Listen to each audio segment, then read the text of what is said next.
মালা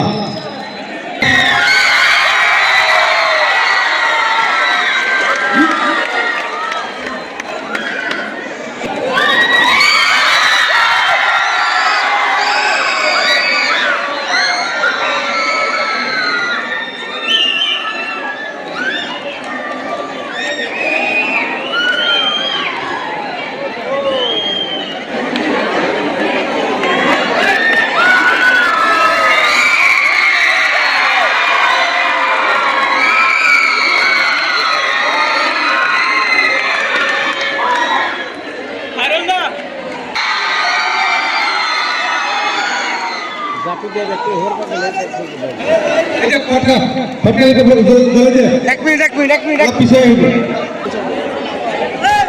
পয়সা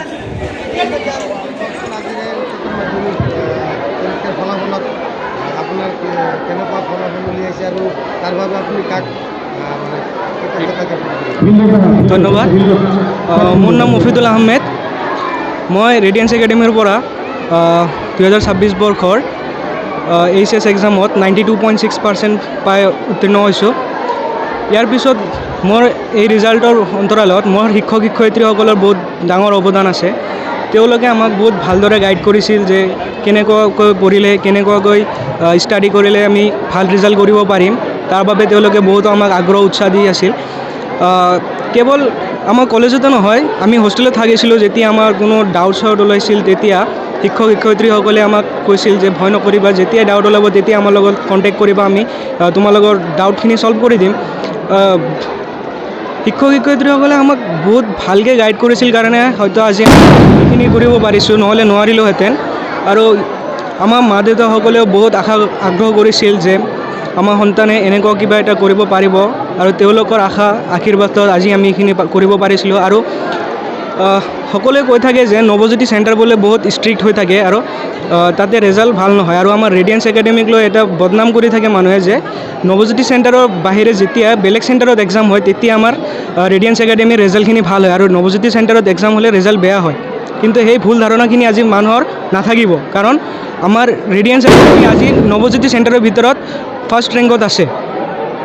যেতিয়া মানুহে এইবিলাক কৈ আছিল যে এইবাৰো ৰেডিয়েন্স একাডেমীৰ বেয়া হ'ব ৰেজাল্ট, আমাৰ ডাইৰেক্টৰ ছাৰ হালিম ছাৰে বহুত দুখ পাইছিল, আৰু তেওঁৰ দুখটো চাই আমি বহুত কষ্ট কৰিছোঁ যাতে তেওঁৰ দুখখিনি নাথাকে, আৰু আমি তেওঁৰ দুখখিনি আজি আঁতৰাব পাৰিছোঁ।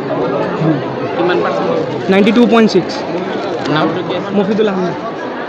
কেনেকুৱা লাগি আছে? আজি মই যিখিনি ৰিজাল্ট হৈছে মই ৰিজাল্ট লৈ বহুতেই আনন্দিত, আৰু এইখিনি মই আজি ক'ব খোজোঁ যে আজি ৰেডিয়েন্স একাডেমীৰ কাৰণে আমি ইমানখিনি ৰিজাল্ট কৰিবলৈ সক্ষম হৈছোঁ। কাৰণ এই ৰেডিয়েন্স একাডেমী কেৱল আমাৰ কলেজতে শিক্ষা দিয়া নাই, আমি হোষ্টেলত থাকিছিলোঁ। হোষ্টেলত গৈ সিহঁতে দিনে নিশাই সদায় আমাৰ লগত থাকিছিল, সদায় পৰামৰ্শ দিছিল, সদায় কৈ থাকিছিল যে এনেকৈ পঢ়িব লাগিব, এনেকৈ পঢ়িলেহে এইটো ভাল হ'ব। তেওঁলোকে অশেষ কষ্ট কৰিছে। আৰু এটা কথা ক'বলৈ গ'লে যে শিক্ষাটো হৈছে এটা ত্ৰিভুজৰ নিচিনা, ইয়াতে এজন মানুহে একো কৰিব নোৱাৰে।